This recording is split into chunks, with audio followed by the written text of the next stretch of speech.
Donald Trump फंसे हैं या इंडिया फंसने वाला है इस टैरिफ वॉर में, ये देखने वाली बात होगी। खास बात यह है कि यूएसए कोर्ट ने डोनाल्ड ट्रंप के अगेंस्ट में वर्डिक्ट दे दिया and it's against the global tariff या Trump tariff. But Donald Trump ने कहा है कि टैरिफ का प्लान भी रेडी है।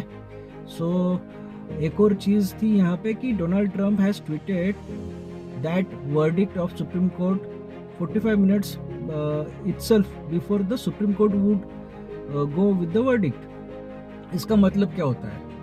इसका मतलब ये है कि डोनाल्ड ट्रंप को पता था कि कोर्ट क्या वर्डिक्ट देने वाला है, क्योंकि उन्होंने खुद ही ग्लोबली ये ट्विटर पे जाहिर कर दिया था। Now Donald Trump says he has a plan B for all this tariff scenario, और उनके खुद के वकील ने अब इसके अगेंस्ट में एक अपील भी कर दी है।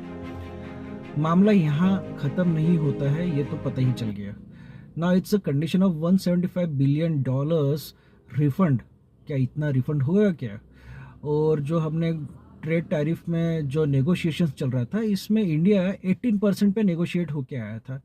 And we mostly seen the prime minister and parliament celebrating all this talk.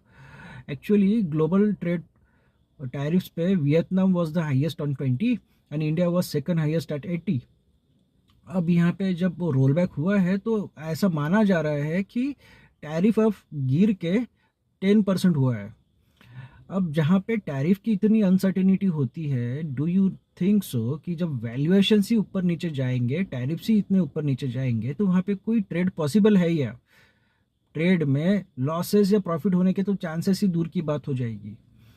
अब ऐसे केस में what you think so about the coming quarterly results of companies जो इंपोर्ट और एक्सपोर्ट्स पे डिपेंड होती है? मेरा पर्सनल ओपिनियन तो कुछ अलग ही बोल रहा है, but let's see. SP 500 higher close हुआ है, डॉलर इंडेक्स हायर क्लोज हुआ है, गोल्ड और सिल्वर भी हायर क्लोज हुआ है, और हम यहाँ पे बिटकॉइन की तो बात ही नहीं कर रहे। अब आने वाले मंडे को हमने ये देखना है कि यूएस मार्केट के ट्रेंड के अगेंस्ट में how the rest of global market and specifically Indian Nifty कैसा क्लोज होता है। This is a point one should think of all this fact. इससे क्वार्टरली रिजल्ट्स पे क्या असर पड़ेगा, ये अब सोचने वाली बात है।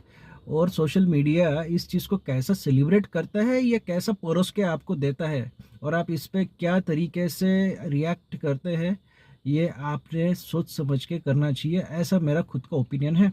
Rest, I am not very much optimistic about all this. I am very much insecured as an investor right now.